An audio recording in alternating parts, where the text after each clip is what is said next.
Seperti yang kita ketahui bahwa sistem ekonomi dunia saat ini yang berlaku adalah perdagangan bebas. Hampir di semua kawasan dunia saat ini memiliki perjanjian untuk meningkatkan perdagangan. Sebut saja ASEAN, yang memiliki kesepakatan yang diberi nama AFTA, ASEAN Free Trade Area. Nah, jauh sebelum itu, dunia Eropa pernah menerapkan sebuah sistem yang bernama merkantilisme. Apa itu merkantilisme? Yuk kita bahas sama-sama.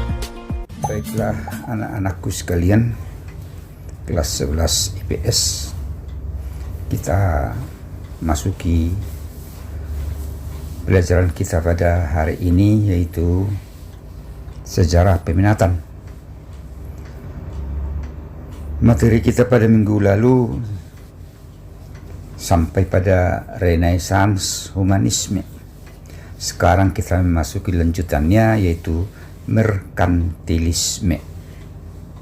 Merkantilisme mungkin sudah pernah Anda dengarkan, ya. Kalau Anda mempelajari ekonomi Eropa, ya, abad pertengahan, mungkin Anda mengingatkan sedikit tentang merkantilisme yang kita masukkan pada materi kita pada hari ini. Merkantilisme itu adalah suatu upaya, ya, untuk melakukan ekspor, ya, sebanyak mungkin dan melakukan impor sedikit mungkin. Dan hal tersebut merupakan ukuran kemakmuran suatu negara, ya, dalam mengumpulkan logam mulia sebanyak-banyaknya. Jadi usaha ini adalah untuk mengumpulkan logam mulia seperti emas dan perak sebanyak-banyaknya. Maka kerajaan mana yang mengumpulkan logam mulia sebanyak-banyaknya, itulah merupakan kerajaan yang terhebat pada masa itu. Maka pada masa kolonialisme muncullah tujuannya, yaitu salah satunya adalah gold, ya, mengumpulkan harta sebanyak-banyaknya. Itulah yang terjadi di Eropa pada abad pertengahan setelah terjadinya Renaissance, ya. Nah, sebenarnya apa yang membuat, ya, yang melatar belakangi lahirnya merkantilisme? Ya. Pertama adalah bahwa merkantilisme itu dipengaruhi oleh semangat Renaissance, ya. Apa itu semangat Renaissance? Bahwa timbulnya kepercayaan akan dan keyakinan, ya, dan kesadaran akan kemampuan manusia, di mana manusia itu mempunyai intelektual, ya. Maka intelektual yang dimiliki oleh manusia itu harus ditingkatkan, ya. Seperti kita ketahui pada masa zaman atau masa kegelapan, semua, ya, budaya dan ilmu pengetahuan dikatakan mati suri. Tetapi muncullah Renaissance. Dengan Renaissance itu masyarakat Eropa menyadari bahwa manusia itu mempunyai kemampuan, punya talenta-talenta intelektual yang perlu dikembangkan. Hal itu dimungkinkan karena memang pada masa abad pertengahan itu bahwa ukuran kemakmuran dan kekuatan suatu negara dilihat dari seberapa banyak negara tersebut mengumpulkan sumber-sumber daya yang terbatas. Nah, ini sebagai catatan kecil, ini mengulangi kembali apa yang Bapak sebutkan tadi pada awal pertemuan kita ini. Jadi latar belakang yang pertama adalah semangat Renaissance yang menyadarkan manusia itu mampu berbuat sesuatu, ya, berdasarkan talenta-talenta yang dimiliki, kemampuan-kemampuan yang dimiliki oleh manusia itu sendiri.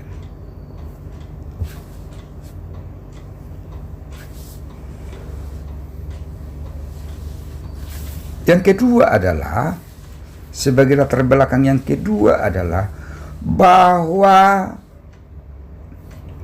masyarakat Eropa, ya, membutuhkan atau mencari begitu besar harta duniawi untuk memenuhi kepentingan-kepentingan yang terjadi pada masyarakat Eropa pada masa itu. Maka dengan demikian timbullah usaha untuk menjelajahi samudra, ya, menjelajahi samudra, dan juga melakukan imperialisme dengan tujuan untuk menguasai koloni-koloni, menguasai wilayah-wilayah yang menjadi sumber bahan baku yang potensial. Nah, maka pada waktu itu tidak sedikit penjelajahan dan pelayaran bangsa-bangsa Eropa yang dibiayai oleh raja atau negara, seperti yang dilakukan Spanyol, Portugal, Inggris, Prancis, dan Belanda. Mereka ini semua bersaing untuk mendapatkan emas dan perak dalam jumlah besar, ya.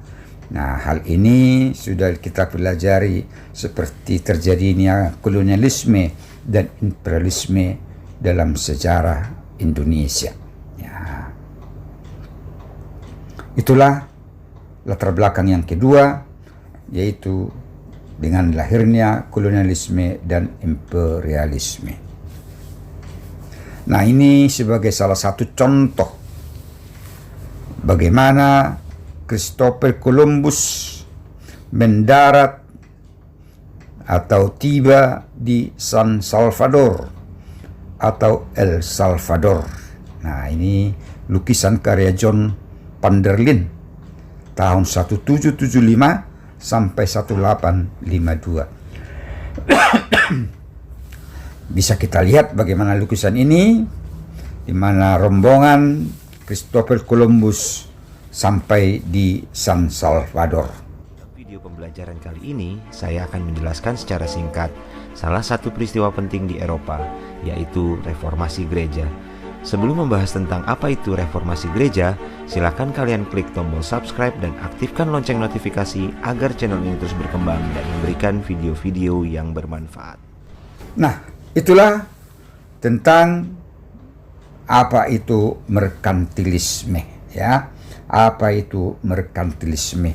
Sekarang kita masuki bagian selanjutnya, yaitu gerakan reformasi gereja.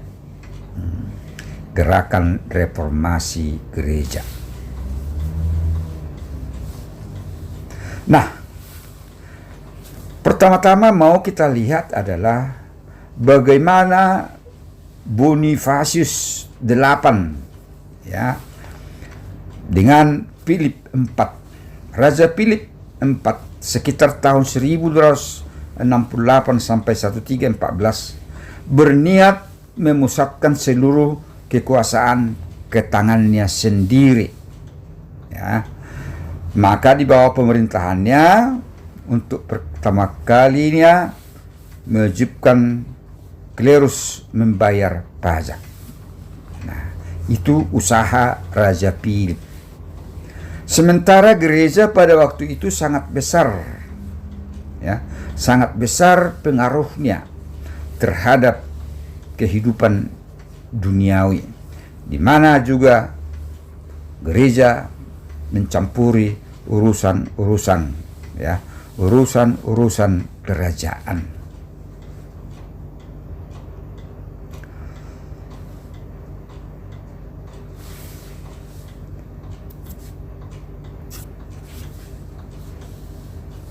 Nah, kemudian yang kedua adalah John Wycliffe dan Jan Hus. Ini adalah merupakan tokoh-tokoh teolog dari Bohemia Jan Hus, teolog dari Inggris John Wycliffe. Ini tokoh-tokoh yang sangat berperan dalam melahirkan, ya, lahirnya reformasi pada masa itu, reformasi gereja. Dan akhirnya nanti lahirlah yang disebut dengan Protestanisme yang diprakarsai oleh Augustin Martin Luther, pelopor gerakan reformasi gereja Protestan. Dia adalah seorang biarawan, ya, biarawan sebagai pastor, ya, yang memprakarsai lahirnya reformasi gereja Protestan. Gerakan ini terjadi pada abad ke-16, ya, di sebagian besar Eropa Barat. Apa tujuannya? Tujuannya adalah untuk mereformasi kepercayaan, doktrin, dan praktek-praktek dalam gereja Katolik Roma.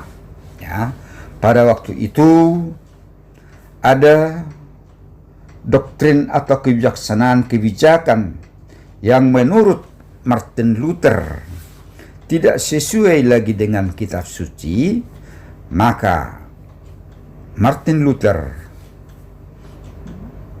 ingin memperbaharui, ingin mereformasi, ya, mereformasi doktrin-doktrin tersebut, praktek-praktek tersebut dalam gereja Katolik.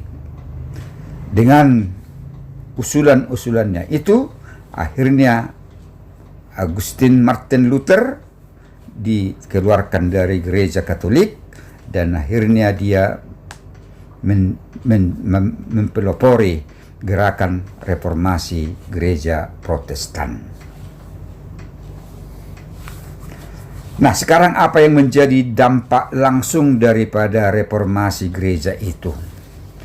Yang jelas pertama tadi adalah lahirnya Protestanisme, ya, lahirnya Protestan. Yang kedua, menguatnya negara dan pemerintah sekuler, ya, menguatnya negara dan pemerintahan sekuler yang selama ini bahwa pemerintahan itu dicampuri oleh pihak gereja. Kemudian juga dampak yang ketiga, lahirnya gereja Anglikanisme, ya, seperti yang terjadi di Prancis. Kemudian dampak lain daripada reformasi gereja ini adalah terjadinya reformasi dan demokrasi di berbagai wilayah di Eropa. Ya, sebagai aktualisasinya, wujudnya adalah reformasi dan perang 30 tahun dan kebebasan beragama di Eropa. Terjadi perang 30 tahun, ya, antara Romawi, Kekaisaran Romawi Suci, ya, yang akhirnya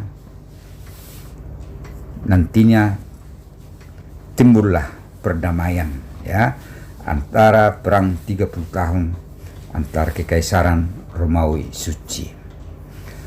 Nah, salah satu contohnya adalah perjanjian perdamaian Westphalia 1648. Inilah salah satu contoh.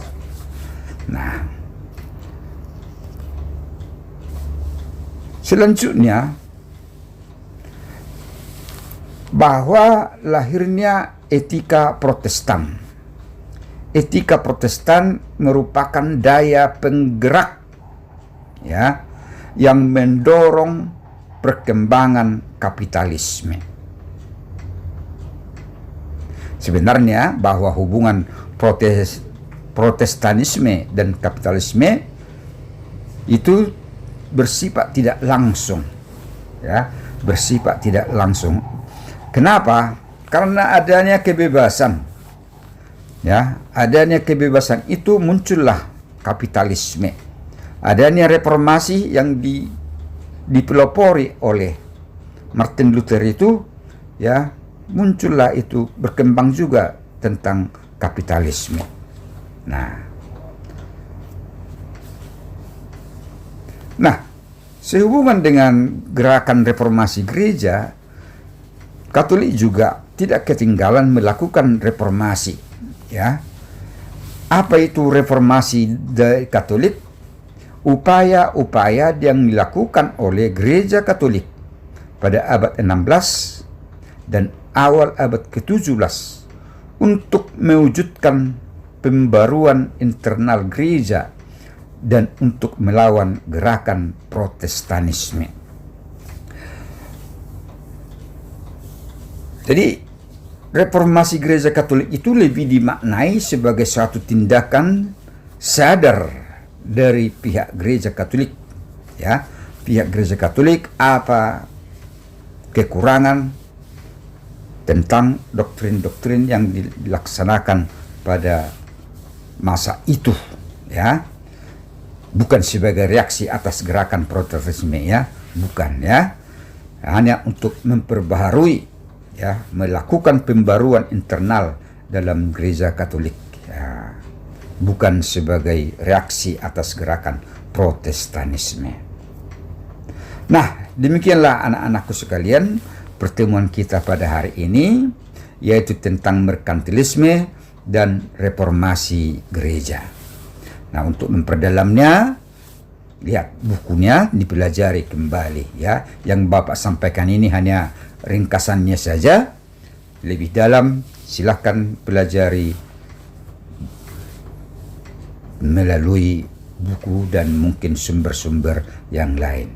Demikianlah anak-anakku sekalian, sampai di sini pertemuan kita. Tetaplah semangat, tetap jaga jarak, tetap pakai masker kalau keluar rumah, kemudian jaga kesehatan, istirahat yang cukup. Sampai sekian anak-anakku sekalian, Tuhan memberkati kita semua.